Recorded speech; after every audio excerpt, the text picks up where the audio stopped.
Assalamualaikum warahmatullahi wabarakatuh. Selamat pagi anak-anak. Bagaimana kabarnya kalian hari ini? Semoga kalian tetap dalam keadaan sehat dan semangat ya. Hari ini kita akan belajar bahasa Indonesia, membahas teks berita pada pertemuan keempat bersama Bu Retno. Nah, sebelum kalian belajar, silahkan kalian berdoa terlebih dahulu ya. Kalau pertemuan kemarin, Bu Retno sudah menjelaskan tentang simpulan isi berita dan menanggapi teks berita. Nah, hari ini kita akan belajar mengenai struktur berita dan kaidah kebahasaan teks berita. Bu Retno jelaskan terlebih dahulu mengenai struktur berita. Jadi, dalam sebuah teks berita itu pasti punya judul berita ya. Ada judul berita. Untuk struktur yang pertama itu ada kepala berita atau lead atau teras nama lainnya. Jadi, kepala ini ada kepala berita, struktur kepala berita ini punya tiga istilah ya. Ada kepala atau lead atau teras berita. Struktur yang kedua itu ada tubuh berita. Dan struktur yang ketiga itu ada ekor berita.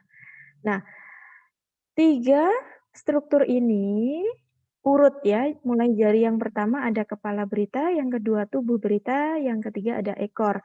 Semakin ke atas ini semakin penting ya sifatnya. Nah ini loh, dari segi kepentingan suatu informasi, semakin ke bawah itu semakin berkurang. Jadi artinya di sini informasi yang penting itu berada di atas, di bagian kepala atau lead atau tiras. Yang kedua tubuh dan yang terakhir ada ekor. Di bagian kepala berita ini memuat informasi mengenai jawaban dari pertanyaan apa, di mana, kapan, dan siapa.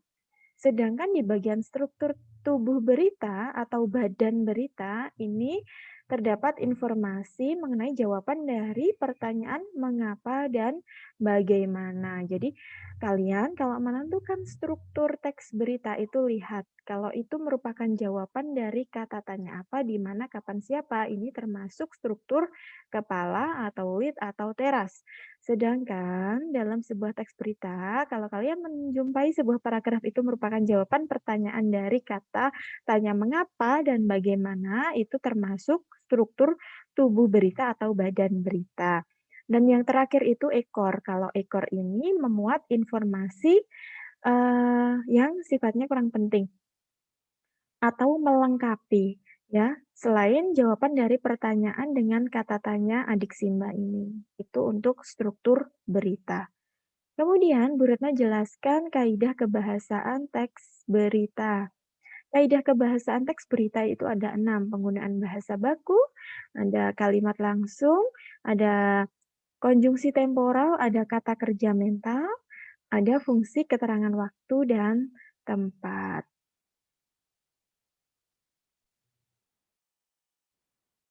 Kaidah kebahasaan teks berita Bu Retno jelaskan yang pertama, dalam teks berita itu menggunakan bahasa yang bersifat standar atau bahasa baku. Jadi di sini menghindari bahasa yang bersifat populer atau kedaerahan. Jadi bahasa gaul dalam penulisan teks berita itu tidak diperbolehkan. Atau bahasa yang bersifat kedaerahan itu juga tidak diperbolehkan. Jadi harus wajib ya menggunakan bahasa yang baku. Yang kedua, penggunaan kalimat langsung sebagai variasi dari kalimat tidak langsungnya. Dalam teks berita itu selain terdapat kalimat tidak langsung juga terdapat kalimat langsung. Nah, ciri-ciri kalimat langsung itu ditandai dengan adanya tanda petik ganda ya seperti ini. Kalau kalian membaca berita dari koran atau dari teks, bentuknya teks itu biasanya ada kalimat langsungnya. Ciri-cirinya ada tanda petik ganda. Ini variasi ya, supaya tidak membosankan. Yang ketiga, penggunaan konjungsi bahwa. Jadi dalam teks berita itu ada konjungsi bahwa. Konjungsi bahwa ya, bahwa itu berfungsi sebagai penerang kata yang diikutinya. Ini terkait pengubahan bentuk kalimat langsung menjadi kalimat tidak langsung. Jadi apabila kalian menjadi seorang reporter akan menulis teks berita, itu kalian membuat kalimat tidak langsung dengan menggunakan konjungsi bahwa ya, dari ubahan dari kalimat langsung. Jadi kalau mengubah kalimat langsung menjadi kalimat tidak langsung itu dengan menggunakan konjungsi bahwa. Kaidah kebahasaan yang keempat itu ada kata kerja mental. Apa itu kata kerja mental? Kata kerja mental itu kata kerja yang terkait atau berkaitan dengan kegiatan hasil pemikiran atau perasaan. Nah, Bu Retno beri contoh. Kata kerja mental itu contohnya ini, ada membayangkan, berasumsi, berkesimpulan, beranalogi, berpraduga. Nah, ini semua berkaitan dengan kegiatan hasil pemikiran atau kegiatan hasil berpikir. Jadi yang berkaitan dengan kegiatan hasil pemikiran atau perasaan itu termasuk kata kerja mental. Yang kelima, penggunaan fungsi keterangan waktu dan tempat. Dan yang keenam itu menggunakan konjungsi temporal atau penjumlahan. Contohnya menggunakan kata kemudian, sejak, setelah, awalnya, akhirnya. Nah, itu tadi penjelasan dari Bu Retno tentang struktur teks berita dan kaidah kebahasaan teks berita.